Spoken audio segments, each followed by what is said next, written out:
Will the weaponization of race in the United States ever come to an end?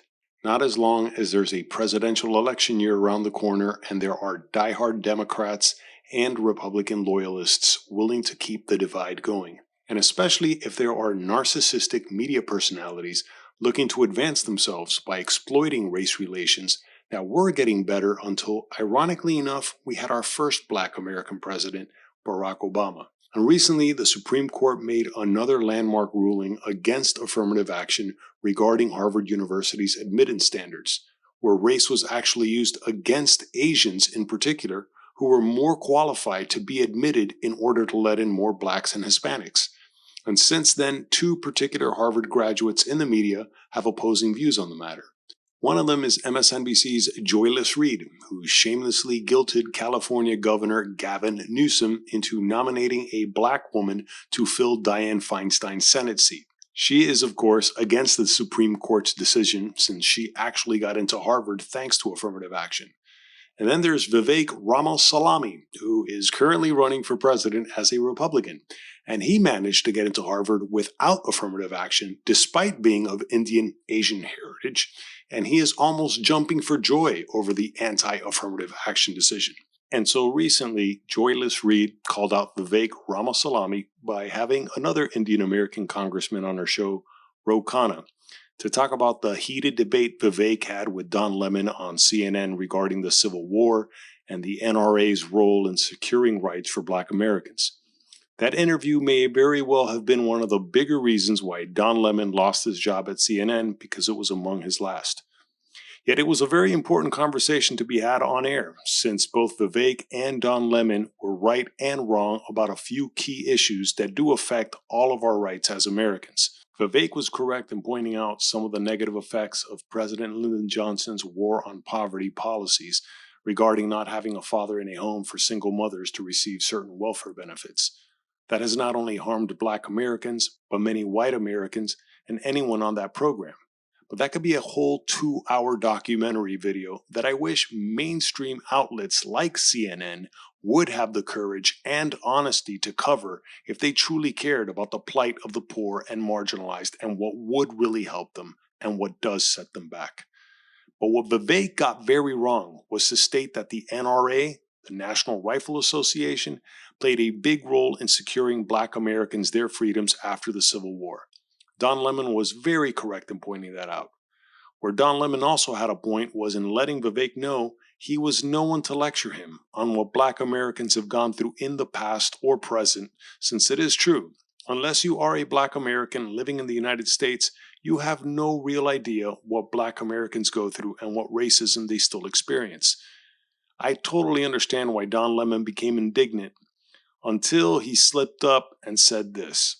Well, here's where you and I have a different point of view. I think we should be able to express our views regardless of the color of our skin. We should have this debate without me regarding you as a black man, but me regarding you as a fellow citizen. That's what I think we should say. Whatever ethnicity you are, explaining to me whatever ethnicity I am, what it's like to be Black. Whatever ethnicity I am, I'll tell you what I am. I'm an Indian American. I'm proud of it. But I think we should have this debate. Black, white, doesn't matter. I think we should have this debate. On the content of the ideas. If you're going to do it, you should do it in an honest way and in a fair way. And what you're doing is not an honest and fair way. Okay? We appreciate you coming on. With due respect, Don, I look forward to continuing that conversation. Thank you. Thank you So much. Yeah, that's where Don Lemon lost his cool and ended up disrespecting Vivek in the same manner and tone he doesn't like being spoken to himself.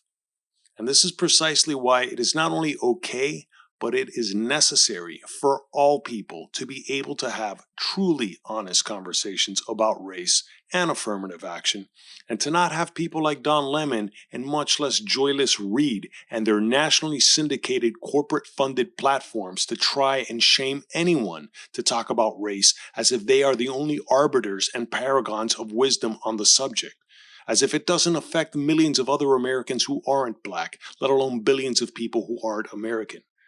And since then, Vivek has challenged Joy Reid to have him on her show, or maybe on his, to talk about the same issue, but she has yet to do so, and much less on the Supreme Court's ruling about affirmative action.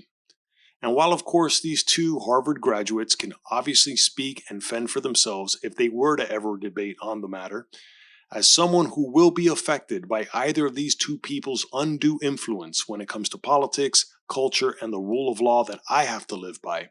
I like to put some ideas out there I'm positive neither of them would touch upon, but they should.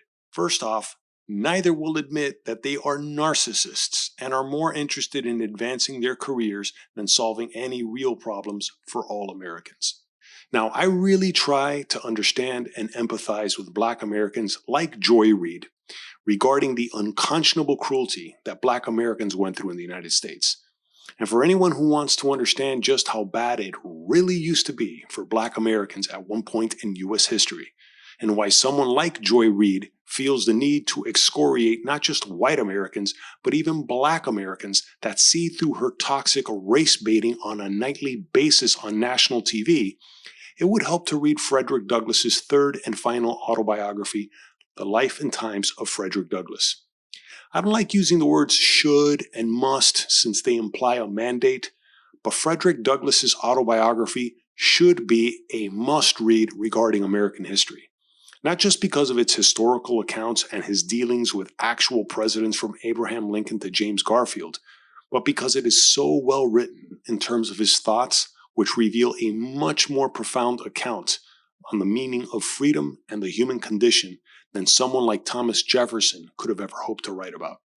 And that's because Frederick Douglass had to truly fight for his freedom. He was born a slave around 1818 and managed to escape slavery by the age of 20 around 1838.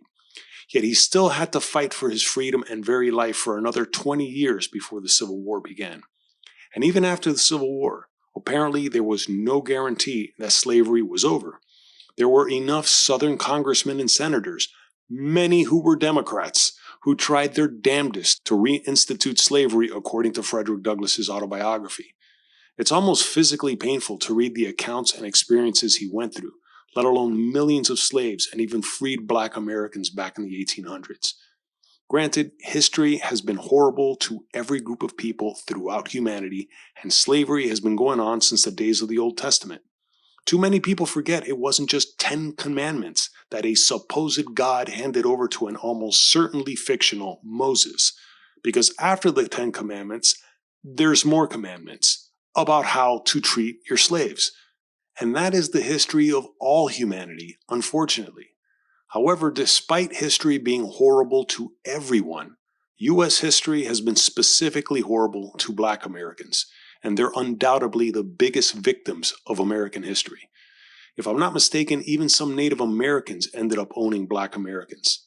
It's not for nothing why Joy Reid's unrelenting victimhood mentality has persisted since the end of the Civil War all the way through the Supreme Court's recent ruling against affirmative action over 150 years later.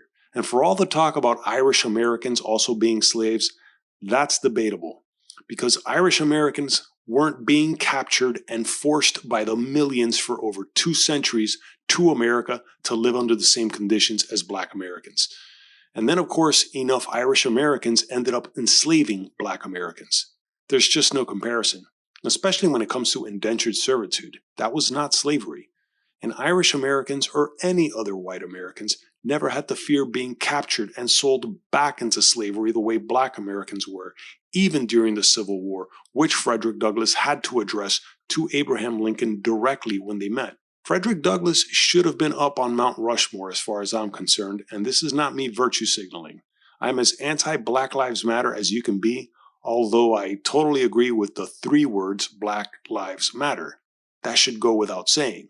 I just do not agree with its 3 founders, and let alone their eulogy to a murderous tyrant like Fidel Castro that put my parents in a forced labor camp in order to earn the right to be exiled out of their own country after having all their middle-class property confiscated. Not my ancestors, not my great-great-grandparents, my mother and my father. Like I said, history has been horrible to everyone. With all that said, I totally understand and even empathize when I see someone like Joy Reid, hell, even a race hustler like Al Sharpton, when they take on the mission of trying to even the score of a past that is impossible to change. I can't imagine what it must be like to have elderly relatives telling me about being systematically segregated, let alone beaten for walking on a sidewalk and not getting out of the way of a white man. And I bring up that specific example because that's what my uncle saw when he visited Mississippi after World War I. He was visiting from Cuba and studying at some university, from what I remember him telling me, and he saw some white man beat on a black man for walking on the sidewalk and not moving out of his way. When I asked him what did he do about it, my uncle replied that he was too afraid for his life since he thought he would get mobbed for being a foreigner, especially from Cuba. That's what certain parts of America were like at the turn of the 20th century, and that should never be forgotten. However, it shouldn't be weaponized either by people who fortunately didn't live through that in order to take advantage of other people who had nothing to do with it. Because that's no longer what America is nowadays. Fortunately, Black Americans do not need to fear white people the way they used to, but nowadays it's for all the wrong reasons. And without turning this video into a documentary on crime statistics, or precisely when and why the trend turned from more Black Americans being killed by whites to more whites being killed by blacks, suffice to say things have changed, and it's hard to tell if it's for the better or the worse. Because nowadays, hate crimes on other minorities such as Asians and Jewish people are committed mostly by young black males and often upon elderly females. And young black males are undeniably a bigger threat to other Black Americans for anyone willing to look at the data. Not even the Ku Klux Klan killed more Black Americans throughout their years of terror than some Black Americans have killed other Black Americans in a single year. And this is where the Joy Reids and the Al Sharptons of America are doing a greater disservice to Black Americans. Yet that's no excuse for someone like Vivek Ramaswamy to make a video lecturing Black Americans on how best to celebrate Juneteenth, the day slavery officially ended in the United States on June 19, 1865. And what that means to Vivek, whose ancestors did not live through that at all. While I totally agree that Vivek has the right to talk about any race-related issue he wants, and from whatever angle or conclusion he sees fit, he should use some judgment too, not to mention humility, when it comes to talking about a very specific historical date that was pivotal to the freedom of Black Americans, which he is not. That's why if Vivek wants to be seriously considered for president by voters like myself who aren't Democrat or Republican, and they aren't Black Americans or officially white Americans as Hispanics who are considered the other whites, and especially for those of us who consider ourselves to be as liberal as we are conservative, my suggestion is stick to the real issues that affect most Americans and drop the anti-woke culture war crap. For example, talk about how you're going to help reduce the abusively overpriced cost of healthcare in this country, and to what degree you might have actually profited from it, considering your biopharmaceutical company, Roivant Services. And what are you going to do about other runaway costs of living that affect all Americans, such as the artificially high price of housing, not to mention the costs of home insurance that people have to pay when they mortgage a house? And what are you going to do to solve the homeless problem that not just Los Angeles and San Francisco are facing, but many other cities throughout America? Talk about how we can really solve the problems with basic education in this country that leaves so many kids almost illiterate by the time they're in high school. And regarding the recent Supreme Court ruling against affirmative action when it comes to an out-of-reach Ivy League school like Harvard, that you and Joy Reid were fortunate enough to attend however you got in, please tell the rest of the country how they can still make it without having to go to any Ivy League colleges for that matter, with or without affirmative action. By the way, I don't dislike Vivek Ramaswamy, no matter how much fun I have mocking his last name, any more than I must admit I do dislike Joyless Reid, who has actually earned that ridicule considering she's done so to so many other people on her show. And I could bring myself to vote for Vivek just like I could bring myself to like Joy Reid if these people would be more honest about what they really want, which is to bask in the national spotlight and have people love and respect them more than is naturally healthy. And I can understand that as an attention-seeking glory hound like myself. As a visual artist who has struggled to make a name for himself throughout his life, I know what it's like to yearn for a spotlight, at least long enough to cash in on a payday somewhere between Joy Reid's annual salary at MSNBC and Vivek's net worth of $500 million plus.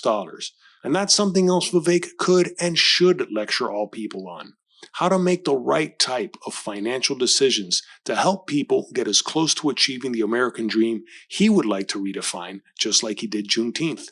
I wish we had more people on mainstream information channels, and especially those running for president, who weren't so narcissistic and toxically tribal, People who know when there's a time and place to be liberal and a time and place to be conservative, and who know how to put history into its proper perspective.